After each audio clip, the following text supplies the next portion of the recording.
I am a neuroscientist with a mixed background in physics and medicine. My lab at the Swiss Federal Institute of Technology focuses on spinal cord injury, which affect more than 50,000 people around the world every year, with dramatic consequences for affected individuals, whose life literally shatters in a matter of a handful of seconds. And for me, the man of steel, Christopher Reeve, has best raised the awareness on the distress of spinal cord injured people. And this is how I started my own personal journey in this field of research, working with the Christopher and Dana Reeve Foundation. I still remember this decisive moment. It was just at the end of a regular day of work with the foundation.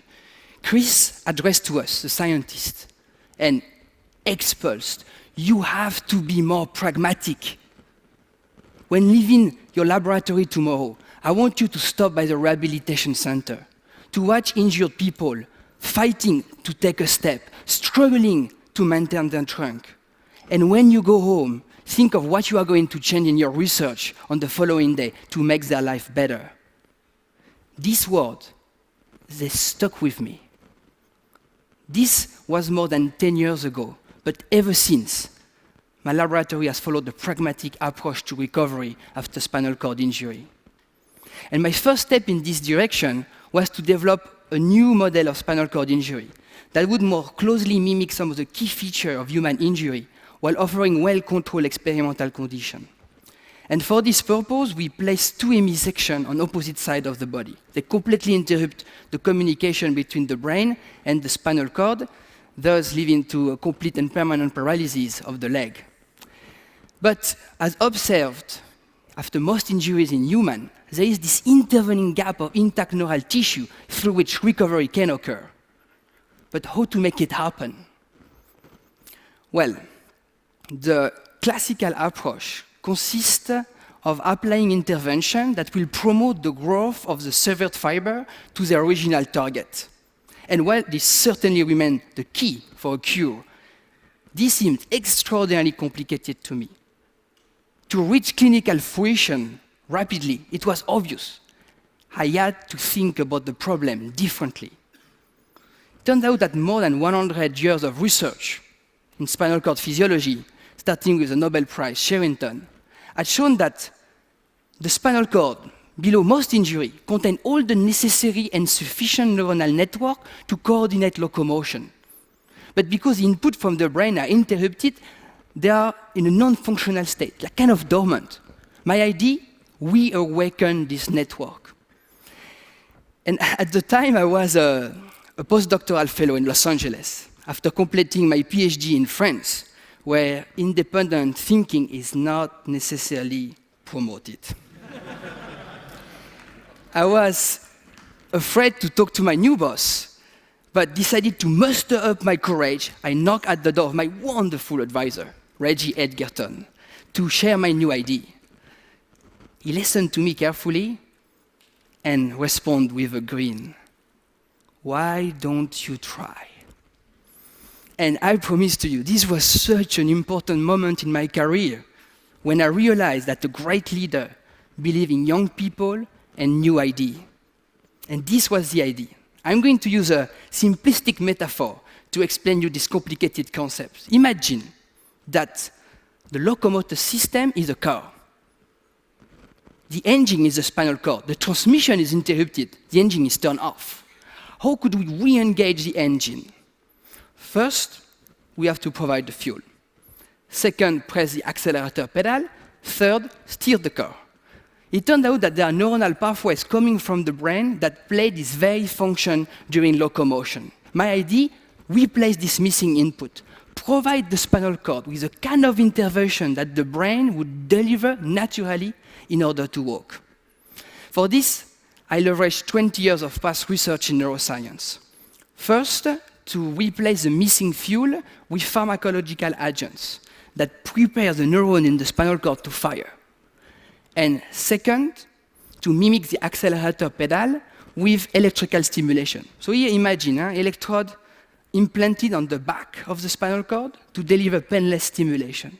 Took many years, but eventually we developed an electrochemical neuroprosthesis that transformed the neuronal network in the spinal cord from dormant to highly functional state. Immediately, the paralyzed rat can stand.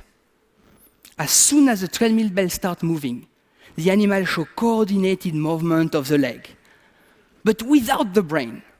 Here, what I call the spinal brain cognitively processes sensory information arising from the moving leg and take decision as to how to activate the muscle in order to stand, to walk, to run, and even here, while sprinting, instantly stand if the treadmill bell stopped moving.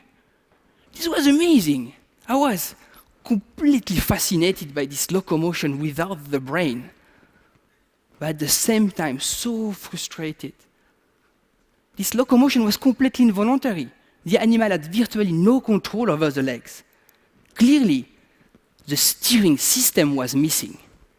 And it then became obvious to me that we had to move away from the classical rehabilitation paradigm, stepping on a treadmill, and develop conditions that would encourage the brain to regain a voluntary control over the leg. With this in mind, we developed a completely new robotic system to support the rat in any direction of space. Imagine, this is really cool.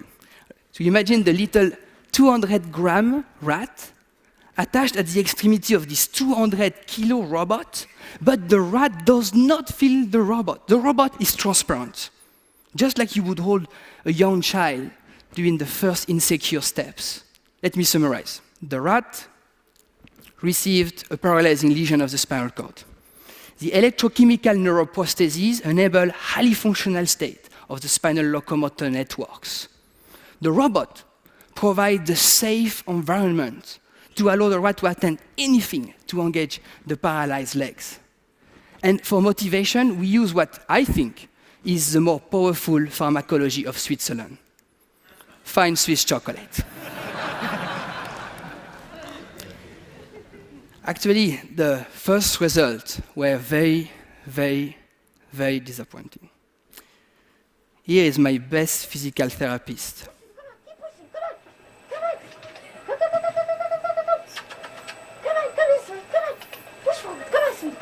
Completely failing to encourage the rat to take a single step, whereas the same rat 5 minutes earlier walked beautifully on the treadmill.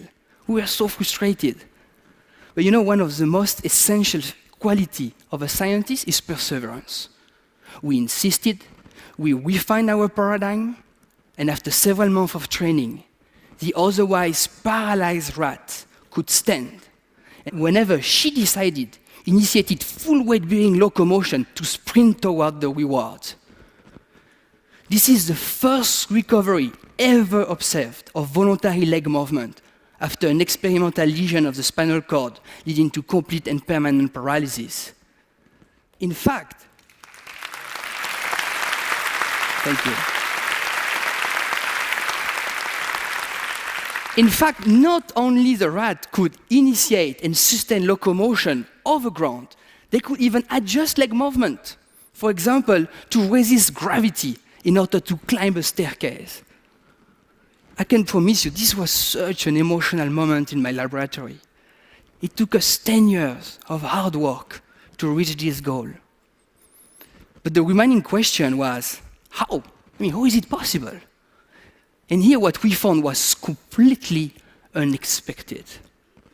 This novel training paradigm encouraged the brain to create new connections, some relay circuits that relay information from the brain past the injury and restore cortical control over the locomotor networks below the injury.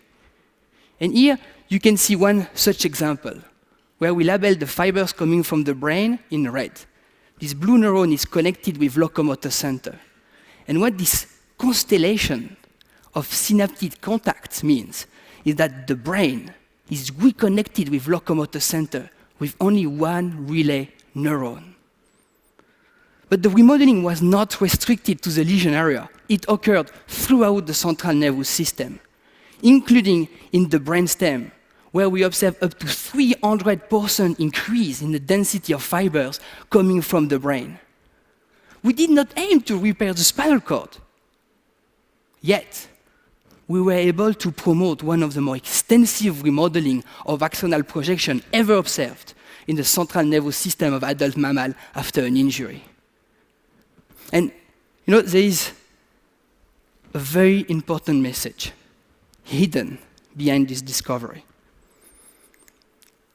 They are the result of a young team of very talented people, physical therapists, neurobiologists, neurosurgeons, engineers of all kinds, who have achieved together what would have been impossible by single individuals. This is truly a transdisciplinary team. They are working so close to each other that there is horizontal transfer of DNA. We are creating the next generation of MDs and engineers capable of translating discoveries all the way from bench to bedside. And me, I am only the maestro who orchestrates this beautiful symphony. No, I am sure you're all wondering, aren't you? Will this help injured people? Me too, every day. The truth is that we don't know enough yet. This is certainly not a cure for spinal cord injury. But I begin to believe that this may lead to an intervention to improve recovery and people's quality of life. I would like you all to take a moment and dream with me. Imagine a person just suffered spinal cord injury. After a few weeks of recovery, we will implant a programmable pump to deliver a personalized pharmacological cocktail directly to the spinal cord. At the same time, we will implant an electrode array, a sort of second skin covering the area of the spinal cord controlling leg movement. And this array is attached to an electrical pulse generator that delivers stimulations that are tailored to the person's needs.